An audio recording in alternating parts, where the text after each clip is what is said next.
Hello అండి. ఈరోజు మనం అవిసె గింజలతో కారపొడి చేసుకుందాం. ఇది మనకి అన్నంలోకి, అలాగే ఇడ్లీలోకి, మినపట్టు దేనిలోకైనా చాలా బావుంటుందండి. అది ఎలా చేసుకోవాలనేది నా స్టైల్‌లో చూపిస్తున్నాను. ఫస్ట్ 1 కప్పు అవిసె గింజలు తీసుకున్నాను. వీటిని ఫ్లాక్స్ సీడ్స్ అని కూడా అంటారు.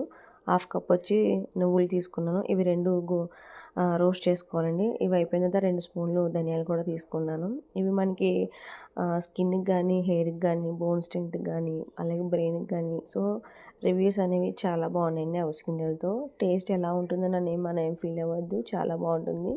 అలాగే కారానికి తగ్గట్టు మనం ఎండుమిర్చి కూడా తీసుకుందాము. ఇవన్నీ డ్రై రోస్ట్ చేసి పక్కకైతే పెట్టుకుందాం. అలాగే ఒక గుప్పెడు కరివేపాకు కూడా తీసుకొని డ్రై రోస్ట్ చేసుకొని సేమ్ అదే ప్లేట్‌లో అయితే బౌల్‌లో తీసేసుకుందామండి. ఇవన్నీ అయిపోయిన తర్వాత కొంచెం జీలకర్ర, అలాగే మెంతులు కూడా తీసుకున్నాము. మెంతులు ఆప్షన్ అండి. మీ ఇష్టం, తీసుకోవాలంటే తీసుకోవచ్చు, లేదంటే లేదు, స్కిప్ చేయొచ్చు చేదొస్తుందనుకుంటే. మనం కొంచెం కమ్మగా ఉండడం కోసం మినపప్పు, అలాగే శనగపప్పు 2 వేసుకున్నాము. 2 స్పూన్ల చొప్పున అయితే వేసుకున్నాను. జీలకర్ర అనేది ఒక స్పూన్ తీసుకున్నాను. కొంచెం మనకి ఇండైజెషన్ లాంటిది ఏమైనా ఉంటే ఆ ప్రాబ్లమ్ మనం ఫేస్ చేయకుండా ఉండడం కోసం జీలకర్ర కూడా తీసుకున్నాను. మీకు చెప్పాను కదా, మేతి అనేది ఆప్షనల్, మీ ఇష్టం. మీకు నచ్చితే వేసుకోండి, లేదంటే స్కిప్ చేసేయచ్చు. సో ఇవన్నీ కూల్ అయిపోయిన తర్వాత ఇవి మనం డైరెక్ట్గా మిక్సీకి వేసేసుకుందాము.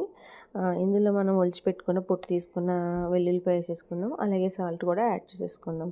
సో అంతేనండి, చాలా ఈజీగా ఉంటుంది. మీరు కూడా ట్రై చేసి ఎలా ఉందో కామెంట్ చేయండి. Thank you. Please subscribe.